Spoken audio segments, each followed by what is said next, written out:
بسم اللہ الرحمن الرحیم الحمد للہ رب العالمین والصلاة والسلام علی رسولہ الکریم اللہم صلی علی محمد وعلی آل محمد کما صلیت علی ابراہیم وعلی آل ابراہیم انک حمید مجید اللہم بارک علی محمد وعلی آل محمد کما بارکت علی ابراہیم وعلی آل ابراہیم انک حمید مجید۔ معزز ناظرین کرام، پروگرام رہنمائی میں میں ہوں آپ کے ساتھ آپ کا میزبان حافظ محمد نعمان طور۔ ناظرین کرام، اس پروگرام رہنمائی میں ہمارے ساتھ مختلف علماء کرام موجود ہوتے ہیں جن سے ہم مختلف موضوعات پہ گفتگو کرتے ہیں۔ ناظرین کرام، آج میرے ساتھ اسٹوڈیو میں موجود ہیں اسلامک اسکالر ہیں، شیخ الحدیث ہیں اور اپنے خطبات اور دروس سے لوگوں کو مستفید فرماتے رہتے ہیں۔ میرے ساتھ اسٹوڈیو میں استاذ العلماء فضیلت الشیخ حافظ محمد شفیق مدنی صاحب حافظہ اللہ تعالی موجود ہیں۔ آج ہم اپنے استاد محترم سے علمی استفادہ حاصل کرنے کی کوشش کریں گے اور جو آج کا موضوع ہوگا اس کے متعلق گفتگو کریں گے۔ آج میں استاد محترم سے جس موضوع پہ گفتگو کرنے والا ہوں وہ ہے حرمت والے مہینوں کے متعلق، کہ جو حرمت والے مہینے ہیں ان کی فضیلت کیا ہے، احکام کیا ہیں، اور جو حرمت والے مہینے ہیں ان میں ہماری ذمہ داریاں کیا ہوتی ہیں، اور اللہ تعالیٰ نے ان کے متعلق کیا ارشاد فرمایا ہے قرآن مجید کے متعلق۔ اور اسی طرح ہم جاننے کی کوشش کریں گے اس پروگرام میں کہ ان کو حرمت والا مہینہ کیوں کہا گیا ہے اور وہ کون سے مہینے ہیں جو حرمت والے قرار دیے گئے ہیں۔ تو ناظرین کرام، میں استاذ العلماء شیخ الحدیث شفیق مدنی صاحب حافظہ اللہ تعالیٰ کی طرف بڑھتا ہوں اور ان سے جاننے کی کوشش کروں گا۔ استاد جی، حرمت والے مہینے، ان سے مراد کیا ہے اور اسلام کے اندر جن مہینوں کو حرمت والا کہا جاتا ہے ان کی حیثیت کیا ہے؟ بسم اللہ الرحمن الرحیم نحمدہ ونصلی علی رسولہ الکریم۔ قال اللہ تعالی ان عدۃ الشہور عند اللہ اثنا عشر شہرا فی کتاب اللہ یوم خلق السماوات والارض منہا اربعۃ حرم وذالک الدین القیم فلا تظلموا فیہن انفسکم۔ حرمت والے مہینوں کے بارے میں قرآن مجید کی یہ آیت مبارکہ ایک بنیادی حیثیت رکھتی ہے، جی، کیونکہ اللہ رب العزت نے اس میں ایک تو سال کے مکمل جو 12 مہینے ہیں ان کا ذکر کیا ہے جی، کہ اللہ کے ہاں لوح محفوظ کے اندر اس دن سے جس دن اللہ نے آسمان اور زمین پیدا فرمائے ہیں جی، سال کے 12 مہینے اللہ نے رکھ دیے۔ یعنی اللہ نے یہ 12 مہینوں کا سال مکمل یہ اسی یعنی دن کہ سے جب سے آسمان اور زمین کا پیدا ہوا آغاز ہے، ہاں جب جی سے اللہ تعالیٰ نے آسمان اور زمین کو پیدا پیدا کیا کیا ہے تب سے ہی ان 12 مہینوں کا آغاز ہے۔ آغاز ہے۔ اور اس کے ساتھ اللہ احکم الحاکمین نے یہ بھی فرما دیا کہ ان 12 مہینوں میں منہا اربعۃ حرم، جی 4 مہینے حرمت والے ہیں۔ جی اور 4 مہینے حرمت والے وہ کون کون سے ہیں، اس کی تفصیل ہمیں حدیث پاک میں مل جاتی ہے وہ کون سے ہیں۔ اس لیے اللہ نے فرمایا کہ سال کے 12 مہینے جن میں کوئی مہینہ یعنی اسلامی مہینے مراد ہے، کوئی 29 کا کوئی 30 کا ہوتا ہے، جی تو ان کے نام اور خاص کر ان میں سے 4 حرمت والے مہینوں کے نام، اس کی ہمیں تفصیل جو ہے وہ حدیث میں ملتی ہے۔ جی تو 4 حرمت والے جو مہینے ہیں وہ بھی اسی دن سے اللہ نے ان کو حرمت والا قرار دیا ہے جس دن جب سے آسمان اور زمین پیدا زمین کا فرمائے۔ آغاز کیا ہوا ہے۔ اور اس طریقے کے مطابق جو قرآن نے بیان کر دیا ہے اس کے مطابق 12 مہینے تسلیم کرنا اور 4 حرمت والے ماننا، اس کو اور اس میں اپنی طرف سے کوئی تبدیلی نہ کرنا۔ اللہ نے فرمایا کہ صحیح دین ذالک الدین القیم، صحیح مضبوط دین یہی ہے۔ اور ان مہینوں میں ایک حکم خاص کر یہ فرمایا کہ فلا تظلموا فیہن انفسکم، اپنے نفسوں پر ان مہینوں میں ظلم نہ کرو۔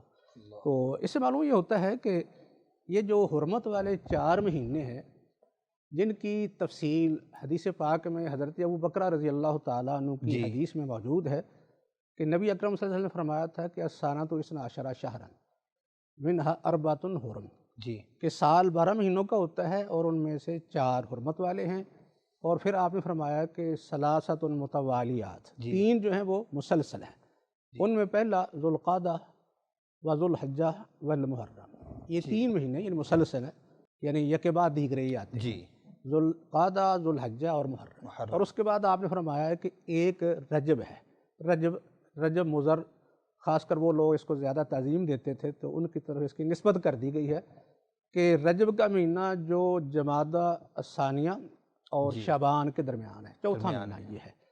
تو یہ 4 مہینے حدیث میں ہمیں حرمت والے ملتے ہیں، معلوم ہوتا ہے کہ اللہ نے ان کی حرمت تو شروع سے رکھ دی ہے، جیسا کہ آپ نے فرمایا کہ اللہ نے قرآن مجید میں فرمایا فَلَا تَظْلِمُوا فِيهِنَّ أَنفُسَكُمْ، کہ ان مہینوں میں آپ اپنے نفسوں پر ظلم نہ کرو۔ اس ظلم سے اللہ تعالیٰ نے کیا مراد لیا ہے؟ ویسے تو سیاق و سباق سے جو بات معلوم ہوتی ہے کہ عرب لوگ جو تھے وہ آپس میں لڑائیاں، جنگ و جدال یہ بہت کرتے تھے، یہ ان کی یعنی عادت یہ معروف ہے۔ تو خصوصی طور پر اللہ رب العزت نے یہ حکم دیا ہے کہ ان 4 مہینوں کے اندر جنگ کر کے، قتال کر کے اپنے نفس پر ظلم نہ کرو۔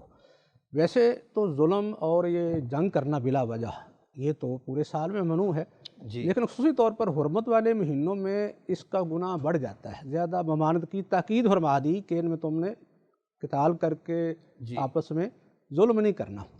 تو یہ یعنی ظلم سے ایک معنی تو اس کا قتال ہے، تو باقی ظلم کا معنی جو ہے وہ یعنی بہت وسیع ہے، جس میں خصوصی طور پر جو ہے وہ شرک بھی پایا جاتا ہے۔ قرآن ذکر کرتا ہے ان الشرک لظلم عظیم، شرک یہ بھی ظلم عظیم ہے، اس لیے اس میں صرف قتال نہیں ہے، یہ نہیں کہ ان مہینوں کی حرمت کا تقاضا یہ ہے کہ آپ قتال نہ کریں، بلکہ ان کی حرمت کا تقاضا یہ ہے کہ آپ شرک بھی نہ کریں، اللہ کی نافرمانی بھی نہ کریں، اللہ کے ساتھ آپ کسی کو شریک بھی نہ کریں، اس کی ذات صفات اس کے اعمال میں کسی اور کو شریک نہیں کرنا۔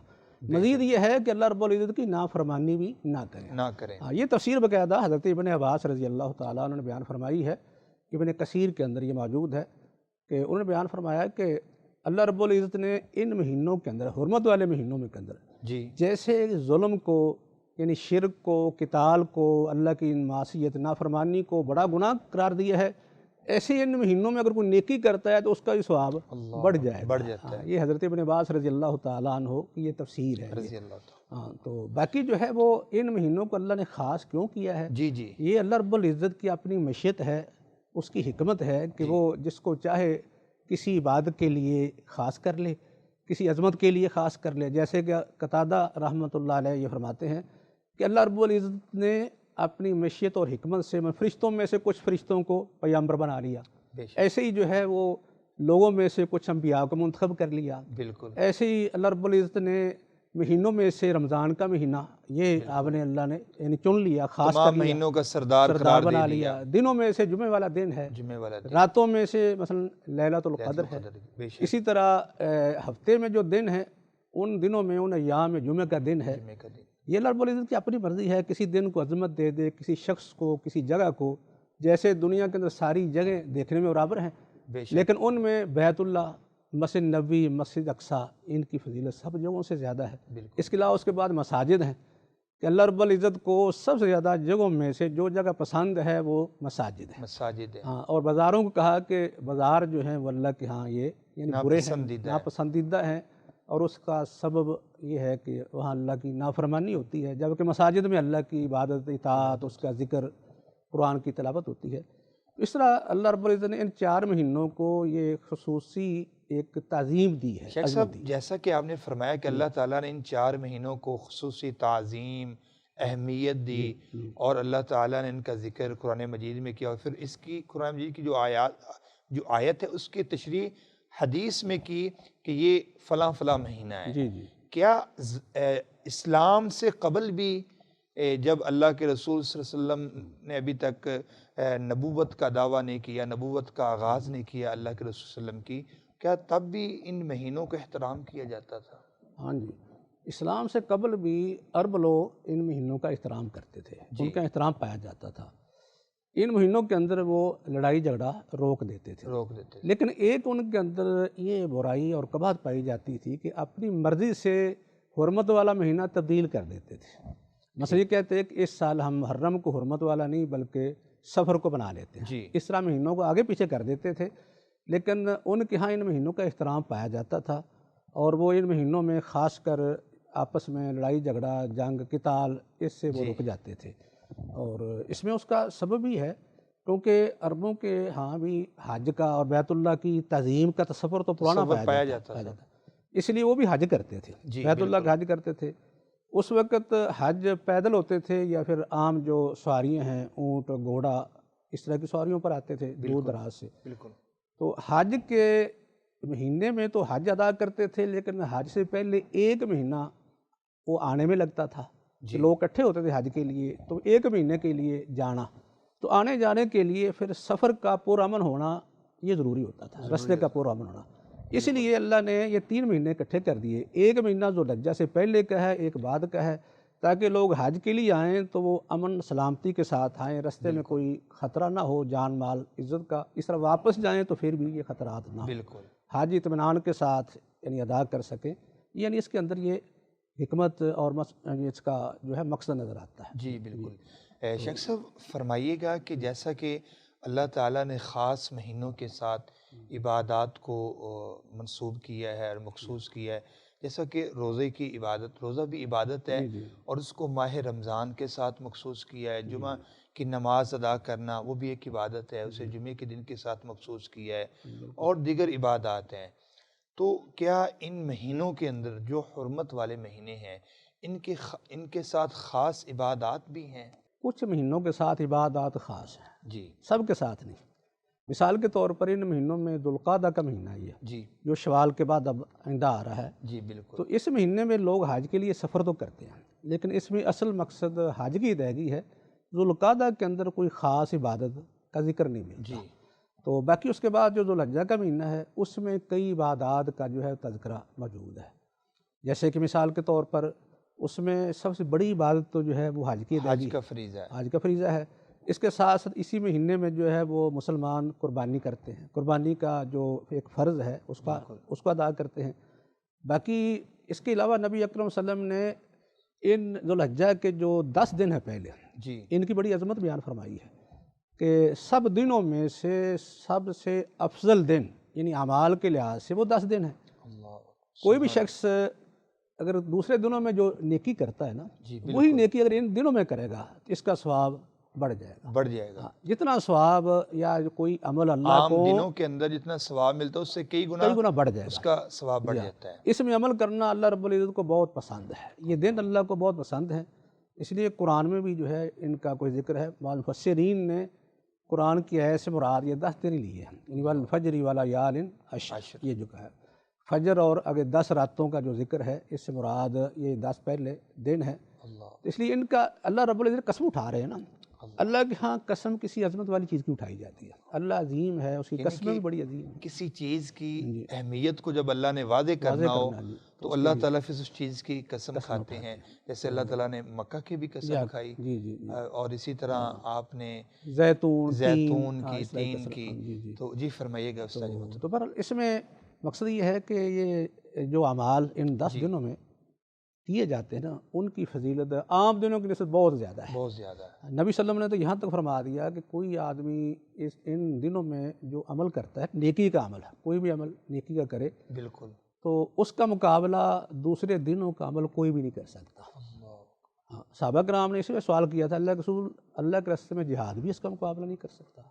آپ نے فرمایا کہ جہاد بھی نہیں مقابلہ کر سکتا الا کہ کوئی شخص اس طرح جہاد کرے کہ خود جائے، وہ اپنے مال سے لڑائی کر رہا ہے اور اس کا مال بھی اللہ کے راستے میں قربان ہو جائے اور جان بھی قربان ہو. یہ عمل اس کا تو افضل ہوگا. باقی اس کے علاوہ کوئی عمل اور وہ ان دنوں میں کی ہوئے عمل سے افضل نہیں ہے. یعنی فضیلت ہے. اور ان میں کرنا کیا ہے، ان میں جو اعمال کرنے ہیں ان کا جو ہے وہ مثلا کوئی آدمی فرض نمازیں تو پڑھنی ہے، وہ تو ہر وقت ضروری ہے، وہ تو ہر صورت ضروری ہے. باقی جو ہے وہ نوافل کا اہتمام کرے، صدقات زکوٰۃ کے علاوہ یہ بھی کرے، صدقات کا بھی زیادہ اہتمام کرے. باقی اس کے علاوہ جو ہے وہ روزوں کا ذکر خاص کر نبی صلی اللہ علیہ وسلم نے خود ان دنوں کے 9 دنوں کے یعنی روزے جو ہے بڑے اہتمام سے آپ نے رکھے ہیں خود، اور رکھنے کا حکم بھی دیا ہے. ان کی فضیلت بھی ہے. خصوصی طور پر 9ویں ذوالحجہ کا جو روزہ ہے اس کی بہت زیادہ فضیلت ہے. شیخ صاحب آپ نے جیسا کہ روزوں کے متعلق فرمایا ہے، تو میں اپنی طرف سے یہ سوال کر رہا ہوں، تو فرمائیے گا کیا ایسا بھی حدیث میں گنجائش ہے یا حدیث میں اللہ کے رسول صلی اللہ علیہ وسلم کے فرامین یا ہمیں رخصت ملتی ہے کہ ہم یکم ذوالحجہ سے لے کر 9 ذوالحجہ تک روزے رکھ سکتے ہیں، یعنی کہ اس پورے عشرے کے روزے؟ جی جی جی جی اس کے بارے میں فرمائیے گا۔ ہاں، روزے جو ہے وہ رکھے جا سکتے ہیں، کیونکہ نفلی روزے رکھے جا سکتے ہیں، نبی صلی اللہ علیہ وسلم نے خود رکھے ہیں۔ آپ نے حدیث میں یہ آتا ہے کہ آپ نے پورے 9 دن کے روزے رکھے ہیں، کیونکہ 10واں دن عید کا ہوتا ہے، جی، تو پہلے 9 دن آپ نے روزے خود بڑے اہتمام سے رکھے ہیں، اور ان روزوں کا آپ نے حکم بھی دیا ہے، اس لیے مسلسل رکھے جا سکتے ہیں۔ جی، تو بار اس میں یہی عبادت ایک خاص جو ہے وہ روزوں کی ہے، باقی نفلی صدقہ، نفلی جو ہے وہ کوئی بھی نمازیں عبادت، قرآن مجید کی اور تلاوت، جی کثرت، جی، ایک اور آپ نے عمل بتایا خاص کر، جی، وہ یہ تھا کہ آپ نے فرمایا کہ دن جو ہے وہ عمل کے لحاظ سے سب سے افضل دن ہے، اس لیے تم زیادہ سے زیادہ اس میں کیا کرو، فَاكْثِرُوا التَّهْلِيلَ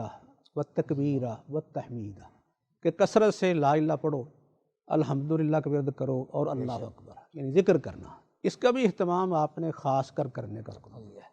یعنی یہ کچھ اعمال ایسے ہیں جو خاص کر ذوالحجہ میں کیے جاتے ذوالحجہ میں کیے جاتے ہیں۔ 9 ذوالحجہ کے روزے کے متعلق اللہ کے رسول صلی اللہ علیہ وسلم کے کیا فرامین ہیں، اور جو اس روزے کا اہتمام کرنے والا ہے اس کے متعلق کیا اللہ تعالیٰ نے ارشاد فرمایا ہے؟ اس 9 ذوالحجہ کا جو روزہ ہے، اس کا اہتمام کرنے والا آدمی جو ہے، اس کے لیے نبی صلی اللہ علیہ وسلم نے بہت بڑی بشارت دی ہے، جی، بڑا اعلان ہے، یہ چھوٹا نہیں ہے، کہ آپ نے فرمایا کہ جو 9 ذوالحجہ کا روزہ رکھتا ہے، اللہ رب العزت اس کے جو ہے وہ 2 سال کے گناہ معاف کر دیتا ہے۔ اللہ، 2 سبحان سال، اللہ، سبحان ایک سال جو ماضی گزر چکا ہے اور 1 سال آئندہ کے۔ سبحان اللہ، تو یہ معلوم ہوتا ہے کہ اس دن ایک خصوصی طور بڑی عظمت ہے، کیونکہ اس دن حاجی لوگ سارے کے سارے جو ہیں وہ میدان عرفات میں اکٹھے ہوتے ہیں، اللہ سے گڑگڑا کے دعائیں کر رہے ہوتے ہیں، مانگ رہے ہوتے ہیں۔ اللہ، تو اللہ رب العزت اس دن جس طرح کے روزے کا بڑا اجر دیتا ہے، اسی طرح جو ہے وہ اللہ تعالیٰ اس دن بہت سے لوگوں کو معاف فرما دیتے ہیں، معاف فرما دیتے ہیں، بہت سے لوگوں کو جہنم سے آزاد کر دیتے ہیں۔ بالکل، ہاں جی، بڑے فضائل ہیں اس دن کے۔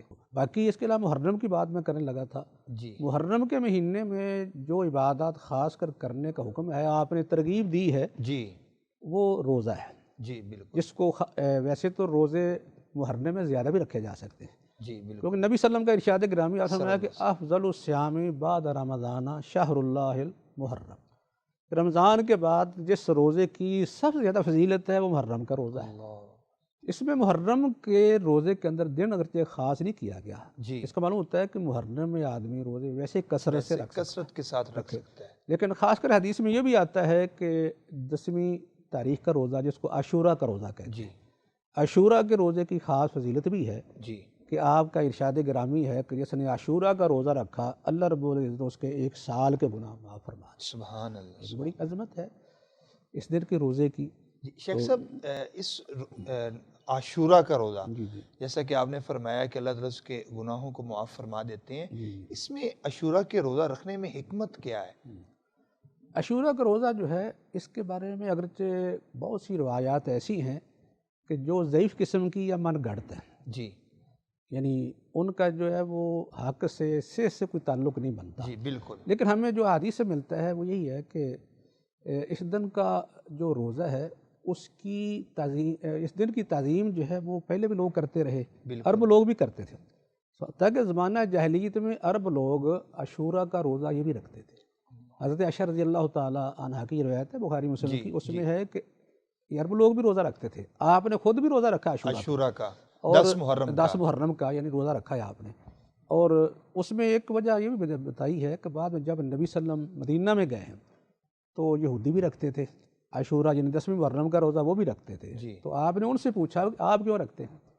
انہوں نے بتایا کہ یہ وہ دن ہے، یعنی ہمارا ایک خوشی کا دن ہے، سمجھ لیں جیسے عید کا دن ہوتا ہے، ویسے تو عید کے دن روزہ نہیں رکھا جاتا، لیکن وہ اس کو عید کے دن کے طور پر بناتے تھے، تہوار کے طور پر، کہ اللہ رب العزت نے اس میں حضرت موسیٰ علیہ السلام اور ان کی قوم بنی اسرائیل کو فرعون اور آل فرعون سے نجات دی تھی، تو حضرت موسیٰ علیہ السلام نے یہ روزہ شکرانے کا رکھا تھا، یہ ایک وجہ یعنی بیان ہوئی ہے اس میں۔ تو پھر حضرت نبی صلی اللہ علیہ وسلم فرمایا کہ ہم تو پھر ان کے زیادہ قریب ہیں تم سے، مطلب ہمارا تعلق تو تمہاری نسبت میں زیادہ ہے، تو انہوں نے یہ کام اگر کیا ہے، شکرانے کا روزہ رکھا ہے، تو ہم بھی رکھیں گے۔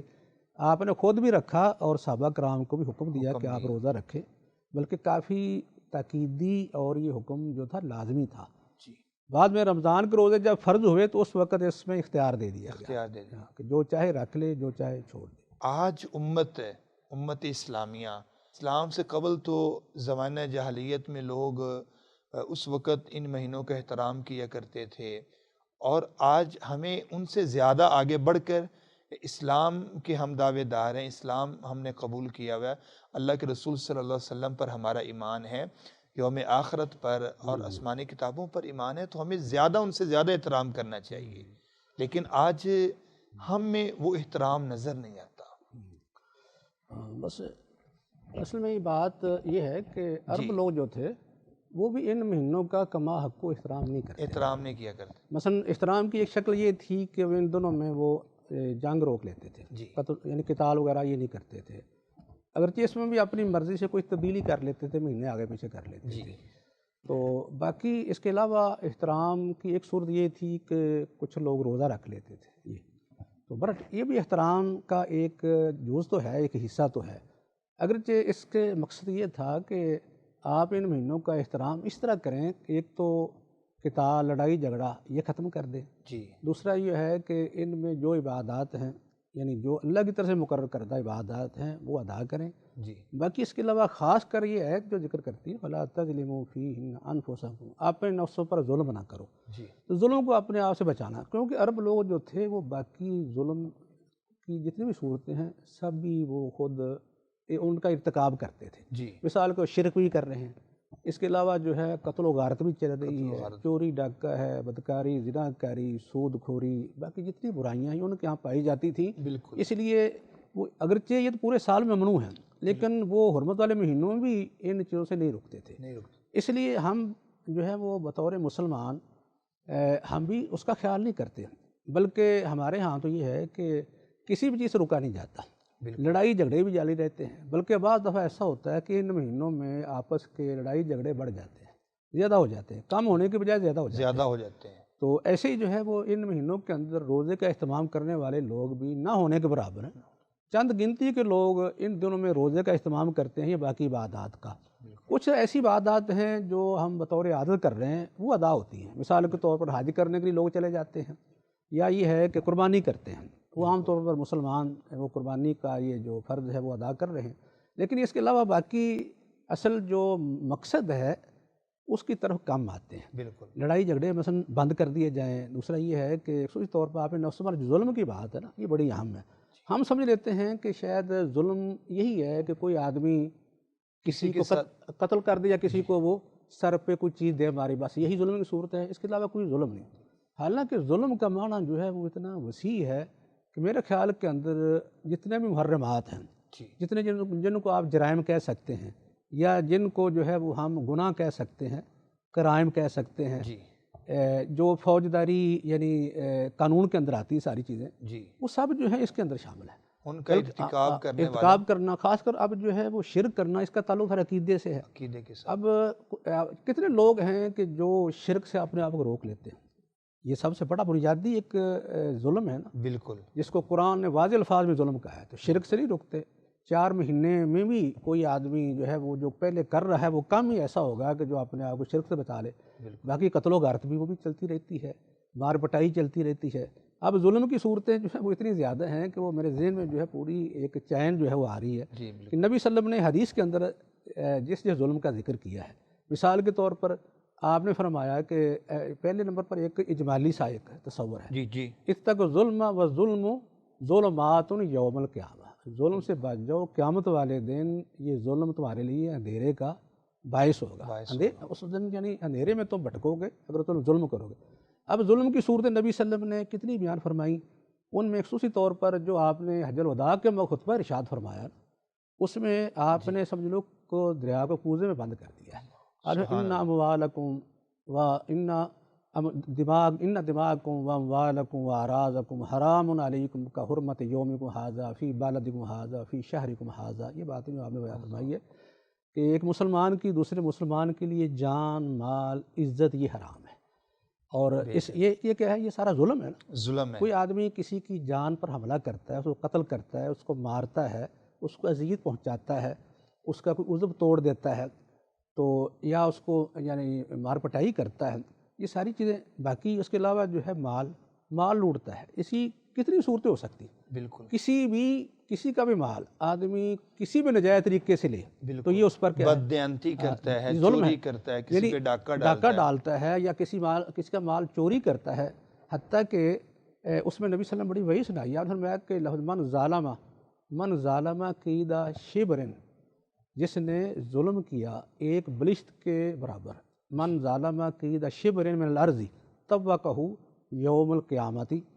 اللہ رب العزت اس ظالم پر جس نے کسی کی ایک بلشت زمین پر جو ہے ظلم کر کے قبضہ کیا، تو پوری زمین نے جو ہے وہ اسے گلے میں توق بنا کے ڈال دے.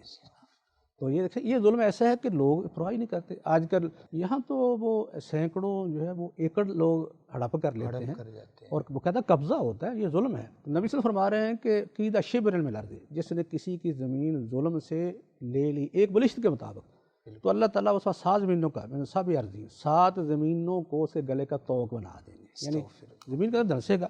یعنی ظلم کی میں ایک صورت آپ کو بتا رہا ہوں. یہ لوگوں کا مال ہڑپ کرنے کی ایک شکل ہے. یہ اس طرح کسی کی عزت پر حملہ کرنا، کسی کی عزت پر حملے کی بے شمار صورتیں ہیں. بالکل. کسی کی مثلا بہن جو ہے وہ بیٹی ہے، اس کی والدہ ہے، اس کی کوئی بھی عزیز عورت ہے، کوئی آدمی جو ہے اس کی عزت پر حملہ کرتا ہے، اس سے بدکاری زنا کرتا ہے، تو یہ بھی کیا ہے؟ تہمت لگا دینا. یہ بھی کسی پر تہمت لگا دینا، یہ بھی عزت پر حملہ ہے. یا کسی کی جو ہے وہ بےزتی کرنا، توہین کرنا، تذلیل کرنا. جس طرح کہ یہ تو ہمارے یہاں فیشن بن گیا نا، کہتے ہیں کہ بڑا موقع ملا ہے کہ اس کو ذلیل کرنے کا. تو یہ حقیقت میں اس کی عزت پر حملہ ہے.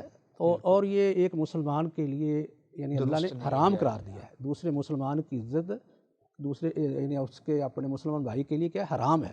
یہ مطلب ہے کہ اس کے لیے جائز نہیں ہے کسی کی عزت پر وہ حملہ کرے، کسی بھی طریقے سے کرے. بالکل. تو اس کو نبی صلی اللہ علیہ وسلم نے حرمت بھی چھوٹی نہیں. آپ نے فرمایا جس طرح اس دن کی حرمت ہے. دن کون سا تھا؟ ذوالحجہ کا دن، اور 10ویں قربانی والا دن تھا. ذوالحجہ کا 10ویں تاریخ کا دن تھا. فرمایا کہ جس طرح اس دن کی حرمت ہے اس شہر کے اندر اور اس مہینے کے اندر، جس طرح اس کی حرمت ہے، ویسے ہی ایک مسلمان کے خون، عزت اور اس کے مال کی بھی حرمت، اس کا بھی احترام ہے، اس کی بھی تعظیم ہے. اس لیے کسی مسلمان کے لیے جائز نہیں. بلکہ اسی حدیث میں آپ نے ایک مزید فرمائی. آپ نے فرمایا کہ تم اپنے اللہ سے ملو گے نا، وہ تمہارے اعمال کے بارے میں تم سے پوچھے گا کہ دنیا میں کیا کر کے آئے ہو. بالکل. اور اس میں آپ نے فرمایا کہ یہ بات سن لو، ذرا غور سے سن لو، لا ترجو بعدی کفارا، میرے بعد کہیں کافر نہ بن جانا. اور وہ کیسے؟ یضرب بعضکم رقاب بعض، ایک دوسرے کی گردنیں اتارنے لگو، مارنے لگو، قتل و غارت کرنی شروع کر دو. تو نبی صلی اللہ علیہ وسلم نے یہاں ایک مسلمان کی جان پر حملہ کرنا، اس کو قتل کرنا، اس کو کیا کہا ہے؟ کفر قرار دیا. کفر تک اس کو شریعت ہماری قرار دیتی ہے. اتنا بڑا بغیر کسی وجہ کے، بڑا وجہ کیا یہ بغیر وجہ کے آدمی تو کرتا ہے، تو یہ بھی بہت بڑا ظلم ہے. بلکہ اس کے لیے لفظ کفر کا جو ہے بولا گیا ہے. تو یہ ساری چیزیں جو ہیں وہ یعنی ظلم کی صورتیں ہیں. کوئی آدمی ان چیزوں میں سے کسی بھی کے ساتھ ظلم کا ارتکاب کرتا ہے تو وہ اس وعید کے اندر آتا ہے. اور اللہ نے حکم دے دیا ہے کہ آپ ظلم تو ہر وقت آپ کے لیے بنا ہے، کسی وقت نہیں کر سکتے، لیکن خصوصی طور پر ان مہینوں کے اندر. بالکل. جیسے کچھ عبادات ہیں ان کو کرنے ثواب زیادہ ملے گا. جیسے ابھی ہم نے حدیث سنائی ہے کہ ان کے اندر کوئی آدمی نیکی کام کرتا ہے تو اس کا اتنا ثواب ہے کہ باقی دنوں میں اس برابر نہیں. جیسے کہ استاد جی آپ نے فرمایا کہ جو ذوالحجہ کا روزہ رکھنے 9 ذوالحجہ کے روزے کا اہتمام کرتا ہے، اللہ تعالیٰ 1 سال آنے والے کے اور 1 سال جو اس نے گزار دیا، یعنی کہ 2 سالوں کے ثواب اللہ تعالیٰ اسے عطا کر دیتے ہیں. اور ایسا ہی اگر وہ اللہ کی نافرمانی کرتا ہے، کوئی گناہ کرتا ہے، اللہ کو ناراض کرتا ہے، اس کے گناہ کو بھی اسی طرح بڑھا دیا جاتا ہے. گناہ اس کا بھی بڑھ جائے گا نا. اسی وجہ سے خاص کر کہا ہے کہ ان میں ظلم نہ کرو. اس سے معلوم ہوتا ہے کہ ظلم تو پورے سال میں ہی ممنوع ہے. اس کا تو گناہ ہے ہی، لیکن ان دنوں میں کرے گا تو گناہ اور بڑھ جائے گا. اس لیے اپنے آپ کو ظلم سے روکنا چاہیے. تو مقصد یہ تھا کہ جیسے سوال ہوا ہے نا کہ ہم لوگ جو ہیں وہ ظلم سے اپنے آپ کو نہیں روک رہے، جس کا خاص کر اللہ نے قرآن میں حکم دیا ہے. اس کا مطلب ہے کہ ہم ان دنوں کا، ان مہینوں کا احترام نہیں کرتے جس طرح کہ کرنا چاہیے، اس طرح نہیں ہو رہا. جیسا کہ آپ فرما رہے ہیں کہ ان مہینوں میں ظلم نہیں کرنا، تو اخلاق کے متعلق آج ویسا اخلاق جو ہونا چاہیے ایک مسلمان کا، ایک مومن کا، اور جو اللہ اور اس کے رسول صلی اللہ علیہ وسلم پر ایمان لانے والا ہے ویسا اخلاق نہیں، اخلاقی طور پر ہم بہت پیچھے جا رہے ہیں۔ جی جی اس کے بارے میں آپ کیا فرمانا چاہیں گے؟ یہ جو حرمت والے مہینے ہیں نا، جی یہ بھی ہماری تربیت کرتے ہیں، جی بالکل، کیونکہ اللہ رب العزت نے خصوصی طور پر اس میں ظلم کرنے سے روکا ہے، اور خاص کر ظلم کی ایک شکل جو ہے وہ آپس میں لڑائی جھگڑا، قتال، جنگ، یہ ہوتے ہیں، تو کیونکہ ان سے بہت زیادہ فساد پیدا ہوتا ہے۔ جی تو باقی جو ہے اس کے علاوہ اس میں شرک کا ذکر آ گیا، تو اس لیے جو یہ ظلم کا یہاں بیان ہے نا، تو ظلم ایک صرف قتال سے یا لڑائی جھگڑے سے اپنے آپ کو روکنے کا نام نہیں، یا شرک سے روکنے کا نام نہیں، بلکہ ظلم جو ہے اس کا معنی بڑا وسیع ہے، اپنے اندر بڑی وسعت رکھتا ہے، بالکل، اور یہ ساری چیزیں ہمیں حدیث کے اندر ملتی ہیں کہ نبی صلی اللہ علیہ وسلم نے یہ ظلم کی کچھ مثالیں دے کر ہمیں سمجھایا ہے کہ ظلم کو آپ محدود نہ سمجھیں۔ جی اگر آپ نماز پڑھ رہے ہیں، آپ زکوٰۃ دے رہے ہیں، آپ روزے رکھ رہے ہیں، جی لیکن ظلم سے پھر بھی آپ باز نہیں آتے، تو پھر آپ کی عبادات جو ہیں وہ آپ کے لیے مفید ثابت نہیں ہوگی، بالکل، بلکہ آپ کو نقصان ہوگا ظلم کی وجہ سے، بالکل، کیونکہ ظلم کا تعلق جو ہے وہ اللہ کے حقوق سے بھی ہے اور بندوں کے حقوق سے بھی ہے، بالکل، کہ جب کوئی آدمی شرک کرتا ہے تو یہ اللہ کے حق پر ڈاکہ ڈالتا ہے، اللہ کی نافرمانی کرتا ہے یا نبی صلی اللہ علیہ وسلم کی نافرمانی کرتا ہے تو یہ اللہ اس کے رسول کے حقوق میں یعنی یہ ڈاکہ ڈال رہا ہے، بالکل، ان کی حق تلفی ہو رہی ہے، تو بالکل، یہ بھی ظلم ہے۔ بالکل، تو دوسری صورت یہ ہوتی ہے کہ بندوں کے ساتھ بھی اس کا معاملہ اچھا ہونا چاہیے نا، اس کا انسان کو ہمارا دین جو ہے وہ صرف یہ نہیں سکھاتا کہ آپ چند عبادات ادا کر لیں، بلکہ اس کے معاملات، اس کے اخلاق یہ بھی سنوارتا ہے۔ بالکل، اسی وجہ سے آپ نے فرمایا کہ المسلم من سالم المسلمون من لسانہ و یدہ، کہ کامل مسلمان وہی ہے کہ جس کی زبان اور ہاتھ سے دوسرے مسلمان محفوظ ہوں، تو ہر آدمی کو سوچنا چاہیے کہ میری زبان اور ہاتھ سے دوسرے کیا لوگ محفوظ ہیں، کسی کو تکلیف تو نہیں ہو رہی، کسی کو تنگی نہیں ہو رہی۔ تو اس کی صورت یہ بھی ہے کہ جیسے آپ نے ظلم کی ایک شکل بیان فرمائی کہ ایک آدمی جو ہے وہ جنگ کے اندر لڑائی کرتا ہے باقاعدہ، اور وہ وہاں شہید ہو جاتا ہے، لوگ بھی کہتے ہیں کہ شہید ہو گیا ہے۔ یہ خیبر میں واقعہ پیش آیا نا کہ ایک آدمی جو ہے وہ شہید ہو گیا، صحابہ کرام نے کہا کہ یہ شہید ہے، شہید ہے، آپ نے فرمایا کہ نہیں، شہید نہیں ہے، جی یہ تو بلکہ کیا ہے، یہ تو جہنمی ہے۔ تو صحابہ نے سوال کیا کہ اللہ کے رسول یہ کیسے یعنی جہنمی ہو گیا، یہ تو اللہ کے راستے اتنا میں عظیم کام کر رہا ہے اور اس کے لیے جان دے رہا ہے، تو پھر آپ جہنمی کہہ رہے ہیں۔ آپ نے فرمایا کہ اس نے کیا کیا ہے، مال غنیمت سے ایک چادر چرائی ہے، یعنی چادر کی خیانت کی ہے نا مال غنیمت سے، اس وجہ سے وہ جو آدمی آگ میں جل رہا ہے، یعنی اس چادر چرانے کی وجہ سے آگ میں جل رہا ہے۔ اس منع ہوتا ہے کہ مال غنیمت یعنی وہ مال جو مسلمانوں کو اجتماعی ہوتا ہے نا، جی اس کے اندر کوئی آدمی خیانت کرتا ہے، اپنے حق کے بغیر لیتا ہے، یہ بھی حدیث میں آتا ہے، ان رجال یتخوضون فی مال اللہ بغیر الحق فلہم النار یوم القیامہ، ایسے لوگ جو بغیر حق کے اللہ کے مال کے اندر گھس جاتے ہیں، خیانت کرتے ہیں، وہاں سے وہ لوٹ مار کرتے ہیں، تو ایسے لوگوں کے لیے قیامت والے دن جہنم ہے، کیونکہ ان کا وہ حق نہیں ہے۔ یہی صورت ہے، کوئی آدمی اپنے حق کے بغیر کوئی چیز نہ لے، مال غنیمت سے ابھی تقسیم ہی نہیں ہوا، اس نے حق کے بغیر چیز لے لی۔ ایسی زکوٰۃ کے بارے میں بھی آپ کا یہ ارشاد ہے۔ ایک صحابی تھے جن کا نام ابن لطبیہ ہے، ابن لطبیہ ازد قبیلے کے، آپ نے ان کو زکوٰۃ کے لیے مقرر کیا تھا، تو جب واپس آئے تو کہنے لگے کہ یہ آپ کا مال ہے زکوٰۃ کا اور یہ میرا ہدیہ تحفہ ہے۔ جی تو بالکل، نبی صلی اللہ علیہ وسلم نے بڑی وعید فرمائی تھی، آپ نے فرمایا تھا کہ یہ کہتے ہم کسی آدمی کو ذمہ داری دیتے ہیں، ان ذمہ داریوں میں سے جو اللہ نے مجھے دی ہے میں کسی آدمی کو ذمہ داری دیتا ہوں، جی تو وہ آ کے کہتا ہے کہ یہ مال جو ہے یہ آپ کا ہے اور یہ میرے لیے ہدیہ ہے، تو یہ شخص اپنے ماں باپ کے گھر میں کیوں نہیں بیٹھا رہا، پھر دیکھتے کہ اس کے پاس کون ہدیے بھیجتا ہے۔ تو اس میں آپ نے فرمایا کہ یہ دیکھو یہ خیانت ہے، یہ خیانت کس چیز میں تھی، یہ زکوٰۃ کے مال، زکوٰۃ اکٹھا کرنا۔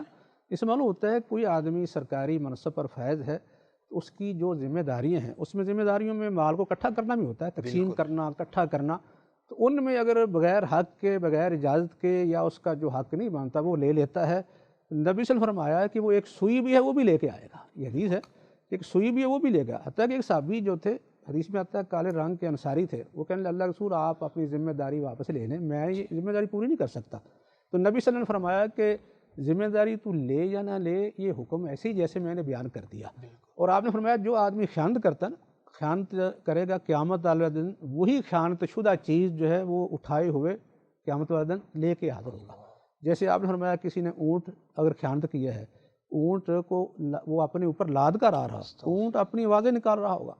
اسی طرح اگر کسی نے گائے جو ہے وہ خیانت کی ہے تو گائے کو وہ لاد کر اپنے اوپر آ رہا ہوگا، گائے اپنی آواز نکال رہی ہوگی۔ بالکل اس طرح بکری اگر خیانت کرے گا تو بکری اٹھائے ہوئے آئے گا اور بکری وہ میں آ رہی ہوگی۔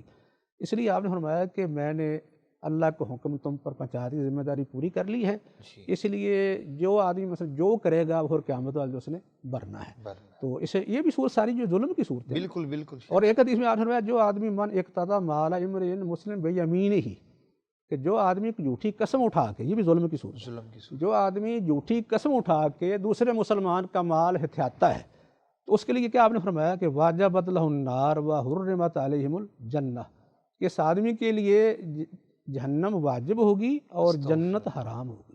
اس قدر صحابی سوال کرتا ہے کہ اللہ کے رسول اگر تھوڑی سی چیز ہو، جی آپ نے فرمایا کہ وَإِن كَانَ قَضِيبًا مِنْ عَرَاقٍ، اگرچہ پیلو کے درخت ایک شاخ بھی ہو پھر بھی اس کو اس کا حساب دینا پڑے گا۔ اس قدر یہ معاملہ سنگین ہے کہ کوئی شخص وہ یعنی سرکاری عہدے پر بیٹھا ناجائز فائدہ اٹھاتا ہے، مال زکوٰۃ سے خیانت کرتا ہے، مال غنیمت سے کرتا ہے، کسی بھی مال کی شکل، دوسرے مسلمان کا مال ہتھیار ہے، قسم اٹھا کے، جھوٹی قسم اٹھا کے مال ہے۔ ہمارے ہاں تو عام چلتا ہے، لوگ قسم اٹھاتے ہیں، لوگوں کا مال ہڑپ کر لیتے ہیں، قبضے کر لیتے ہیں، اور اسی طرح جو آدمی جھوٹے گواہ پیش کر کے کسی کے مال پر قبضہ کرتا ہے اس کے لیے بھی آپ نے یہی فرمایا، اس کے لیے بھی آپ نے فرمایا کہ میرے پاس تم اپنے مقدمات لے کے آتے ہو، اپنے اپنے دلائل دیتے ہو، بعض ایک آدمی چرب لسان ہوتا ہے، اپنی بات بڑے اچھے طریقے سے پیش کر لیتا ہے، جی تو میں اس کے دلائل سے متاثر ہو کے جو ہے وہ اس کے حق میں فیصلہ کر دیتا ہوں۔ تو یہ نہ سمجھے کہ میں نے اس کے لیے حلال کر دیا ہے، بلکہ اس کو ذہن میں رکھنا چاہیے کہ میں نے جہنم کی آگ کا اس کو ایک ٹکڑا دے دیا ہے۔ شیخ صاحب اللہ تعالیٰ آپ کو جزائے خیر عطا فرمائے، آپ تشریف لائیں۔ ناظرین کرام، میرے ساتھ اسٹوڈیو میں موجود ہیں استاذ العلماء فضیلت الشیخ شیخ الحدیث محمد شفیق مدنی صاحب حافظہ اللہ تعالی، جن سے ہم نے علمی استفادہ حاصل کیا، اور ہم نے حرمت والے مہینے اور ان میں جو احکامات ہیں ہمارے لیے، جو ہماری ذمہ داریاں ہیں بحیثیت مسلمان، بحیثیت مومن، ان کے حوالے سے گفتگو فرما رہے تھے۔ تو ناظرین کرام، مجھے اجازت دیجیے، انشاءاللہ العزیز دوبارہ آپ سے ملاقات ہوگی نئے موضوع کے ساتھ، نئے مہمان کے ساتھ۔ اپنے میزبان حافظ محمد نعمان ترک کو اجازت دیجیے۔